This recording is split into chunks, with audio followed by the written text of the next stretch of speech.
பழனி நெய்க்காரப்பட்டியில் ஒரு புதிய உதயம். ராயல் ஹோம்ஸ் எழில்மிகு தோற்றத்துடன் வீட்டுமனைகள் விற்பனைக்கு. எங்களின் சிறப்பு அம்சங்கள்: பாதுகாப்பான காம்பவுண்ட் சுவர்கள், தரமான தார்சாலைகள், அழகிய மின் விளக்குகள், சிசிடிவி கேமரா வசதி. ராயல் ஹோம்ஸ் சுற்றிலும் PRG, ரிப்ஸ், ரேணுகாதேவி உள்ளிட்ட பள்ளிகள், பழனி ஆண்டவர் மகளிர் கல்லூரி, வங்கிகள் உள்ளது. மேலும் வங்கி கடன் வசதி செய்து தரப்படும். Lion K Manimuthu 9442027557, lion J Victor 9715018504. Palani மலைக்கோவிலில் ஆடி மாதம் கிருத்திகையை முன்னிட்டு பல்லாயிரக்கணக்கான பக்தர்கள் சுவாமி தரிசனம் செய்தனர்.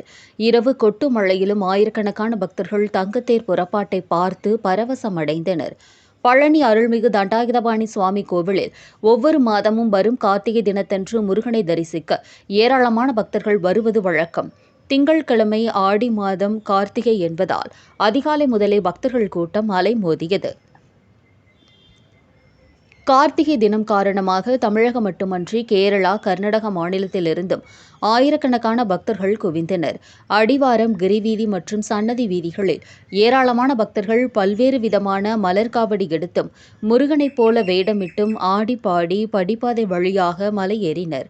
அதிகாலை 4 மணிக்கு கோவில் நடை திறக்கப்பட்டு விஸ்வரூப தரிசனம் நடைபெற்றது. தொடர்ந்து விழா பூஜை, சிறுகால சந்தி பூஜை நடைபெற்றது. அதிகாலை முதலே பக்தர்கள் கூட்டம் அதிகரித்ததால் பொது தரிசனம், சிறப்பு கட்டணம் உள்ளிட்ட அனைத்து தரிசன வழிகளிலும் பக்தர்கள் நீண்ட வரிசையில் நின்று சுவாமி தரிசனம் செய்தனர். இரவு தங்கமயில் புறப்பாடு மற்றும் தங்கத்தேர் புறப்பாடு நடைபெற்றது. திடீரென மாலையில் கொட்டிய மழையில் பக்தர்கள் நனைந்தவாறே தங்கத்தேரில் அருள்மிகு சின்ன குமாரசாமி உலா வருவதைக் கண்டு தரிசனம் செய்தனர். கார்த்திகை மண்டபத்தில் நூற்றுக்கணக்கான பக்தர்கள் பங்கேற்ற குத்துவிளக்கு வழிபாடு நடைபெற்றது. ஆன்மீக சொற்பொழிவும் நடைபெற்றது. பக்தர்களுக்கான குடிநீர் பாதுகாப்பு மற்றும் தரிசன ஏற்பாடுகளை பழனி கோவில் இணை ஆணையர் மாரிமுத்து, துணை ஆணையர் வெங்கடேஷ், உதவி ஆணையர் லட்சுமி மற்றும் அதிகாரிகள், அலுவலர்கள் செய்திருந்தனர்.